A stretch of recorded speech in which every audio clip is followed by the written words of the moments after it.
Welcome to Soul Meds 2. Today we want to meditate on the letter C. An animal in the Bible with the letter C is a camel. An insect maybe would be cicada. I hear them all the time outside when I'm walking. But camel is our choice and is found in both the New Testament and Old. The thought today is carrying everybody's burdens over wasteland is not meant for just anyone. It is only for the very thick-lipped. Only one person can do this effectively, and that is Jesus Christ. Try putting your burdens on His back when you are in the desert of life. He will lead you to the oasis. Isn't that a great thought? Today we want to read Jeremiah 20, Jeremiah 2, verses 20 to 25. Long ago you broke off the yoke I put on you. You tore off the ropes I tied you up with. You said, I won't serve you. In fact, on every high hill you lay down like a prostitute. You worshipped other gods under every green tree. You were like a good vine when I planted you. You were a healthy plant. Then how did you turn against me? How did you become a bad, wild vine? You might wash yourself with soap, and you might use plenty of strong soap. But I can still see the stains your guilt covers you with, announces the Lord and King. You say, I am clean. I haven't followed the gods that are named Baal. How can you say that? Remember how you acted in the valley? Consider what you have done. You're like a female camel running quickly here and there. You're like a wild donkey that lives in the desert. She smells the wind when she longs for a mate. Who can hold her back? The males that run after her do not need to wear themselves out. At mating time they will easily find her.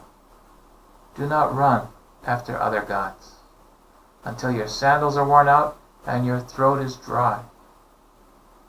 But you said, it's no use. I love those gods. I must go after them.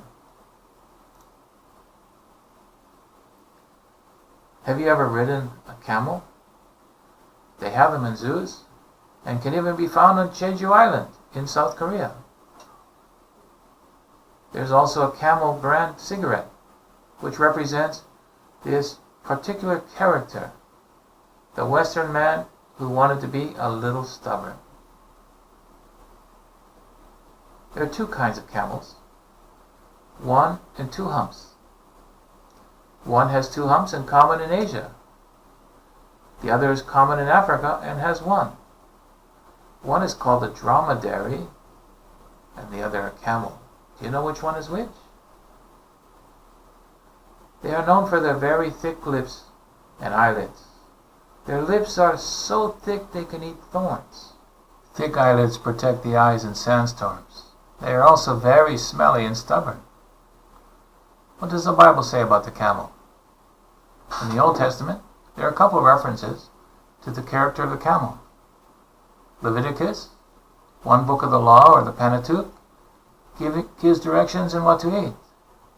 And the camel was an animal God said, do not eat. In Jeremiah, the camel is referred to the stubborn people who broke the rope to be free. They have a strong sense of independence, which really isn't bad. I like independence. And we read that together. Israel had promised God to not continue in the habit of sin.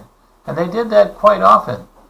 You know, God would punish them and then they would promise and say, I won't do it again, really I won't. And they wanted to change. They thought breaking the ropes of bad habits would change everything.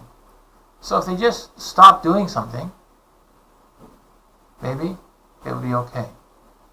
But God planted a new tree, a new holy tree, And if you read the Old Testament, you see that a generation would pass, the ones that rejected Christ, the ones that rejected God and worshipped idols, went on a different path. The generation would pass and God would restore Israel like a new nation to go back again to Canaan. How had they become so sinful? They had tried to wash the sin off, thinking if they kept the outside clean, the inside would be okay. Which is what we do a lot of times. They didn't worship idols.